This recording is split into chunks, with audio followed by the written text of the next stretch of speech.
दोस्तों, अगर आपको ऐसा लगता है कि डीसी की जोकर 2 फिल्म को देखकर आप डिसअपॉइंटेड हो गए हैं, तो शायद ये सब एक प्लान का हिस्सा था। क्या डीसी ने जानबूझकर इस फिल्म को ऐसा बनाया ताकि लोग इससे हेट करें? यस, आप सही सुन रहे हैं। आज हम इसी हिडन प्लान के बारे में बात करेंगे और देखेंगे कि आखिर क्यों जोकर 2 ने इतनी नेगेटिविटी का सामना किया। अब बात करते हैं जोकर 2 की रिव्यू की। जब पहली फिल्म जोकर आई थी तो उस पर हर कोई फिदा था।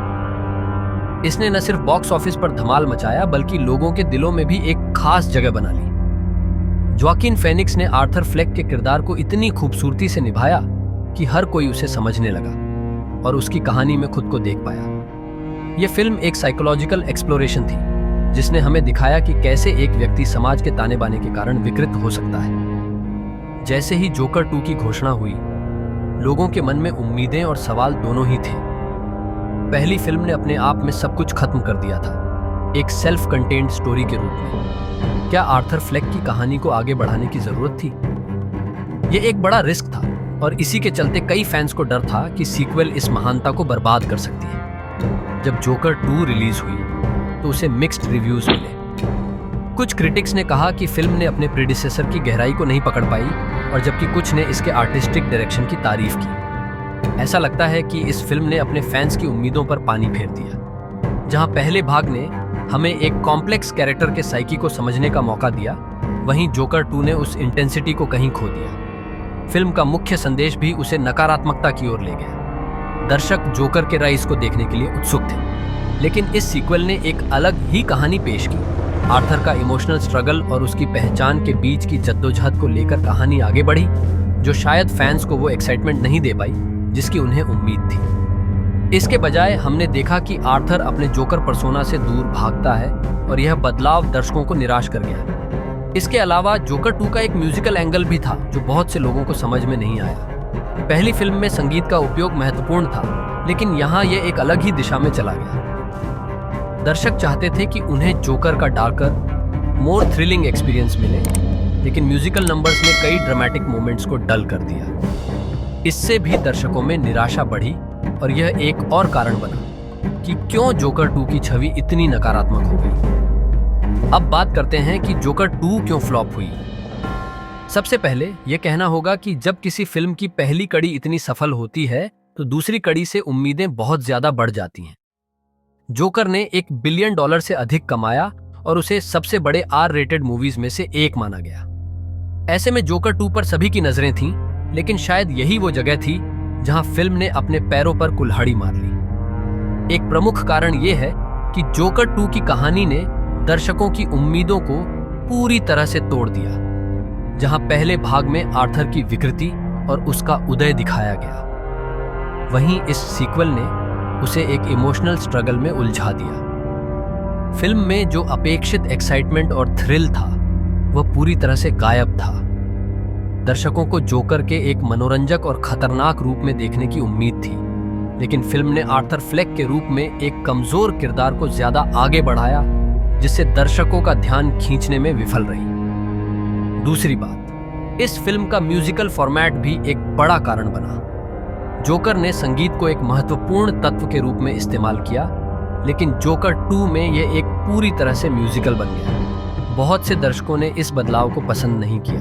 कई ऐसे सीन्स थे जहां संगीत ने गंभीरता को कम किया और ड्रामेटिक मोमेंट्स की इंटेंसिटी को डल कर दिया। दर्शकों को ऐसे मोमेंट्स की तलाश थी जो उन्हें इमोशनली एंगेज करें, लेकिन यहाँ वे एक अलग ही दिशा में चले गए। इसका एक और कारण यह भी था कि जोकर 2 में आर्थर फ्लेक की कहानी को बार बार दोहराया गया। एक ही पंक्ति में उसकी जद्दोजहद को समझाने की कोशिश की गई, लेकिन यह ताजगी की कमी का अनुभव कराता था। इससे दर्शक ऊब गए और फिल्म में रुचि खोने लगे। अंत में जोकर 2 ने अपने प्रशंसकों को एक डिसअपॉइंटिंग ट्विस्ट के साथ छोड़ दिया। आर्थर फ्लेक ने अपने जोकर पर्सोना को खारिज कर दिया और यह फिल्म का सबसे बड़ा सबवर्जन था। दर्शकों को उम्मीद थी कि वह अपनी पहचान के साथ जुड़ जाएगा, लेकिन फिल्म ने एक ऐसी दिशा में मोड़ लिया जो उनके लिए अस्वीकार्य था।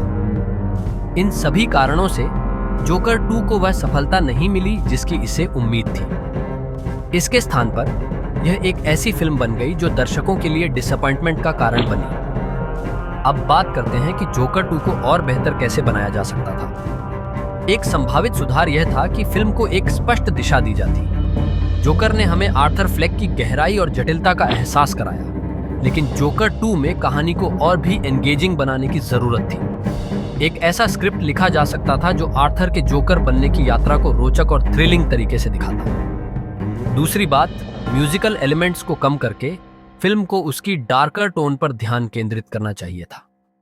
जोकर ने जो गहन और गंभीरता भरा अनुभव दिया था, वह जोकर 2 में कहीं खो गया। यदि फिल्म ने जोकर के वायलेंट और कैओटिक नेचर पर जोर दिया होता, तो यह दर्शकों को ज्यादा आकर्षित कर सकती थी।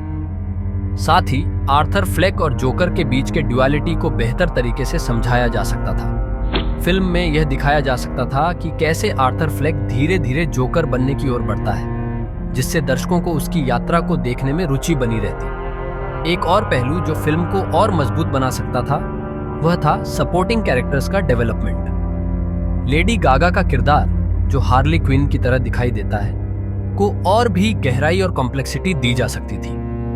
यदि उनकी कहानी और आर्थर के साथ उनका संबंध और स्पष्ट होता, तो यह फिल्म को और भी एंगेजिंग बना सकता था। अंत में एक कोहेसिव एंडिंग पर ध्यान देने की आवश्यकता थी। यदि फिल्म ने आर्थर फ्लेक के जोकर बनने की प्रक्रिया को सटीकता से दिखाया होता, तो दर्शकों को एक मजबूत और सशक्त निष्कर्ष देखने को मिल सकता था। यह उनके लिए एक सैटिस्फाइंग एक्सपीरियंस बनाता।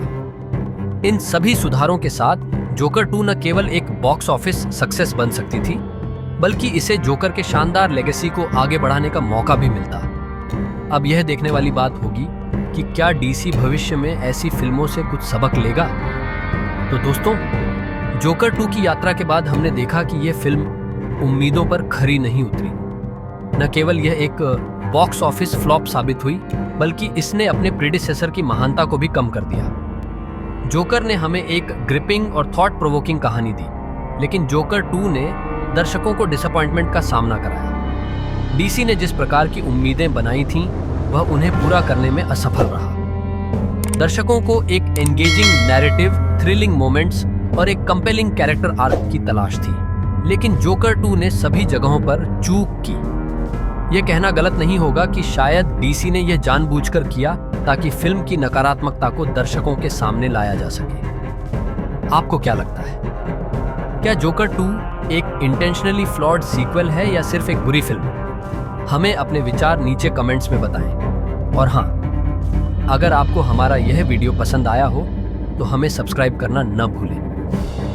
हमारी और भी वीडियो में हम आपको और फिल्मों के बिहाइंड द सीन्स सीक्रेट्स और एनालिसिस के बारे में बताएंगे। धन्यवाद, और अगली बार तक ध्यान रखें, कभी कभी जो आप देखना चाहते हैं वह आपको नहीं मिलता।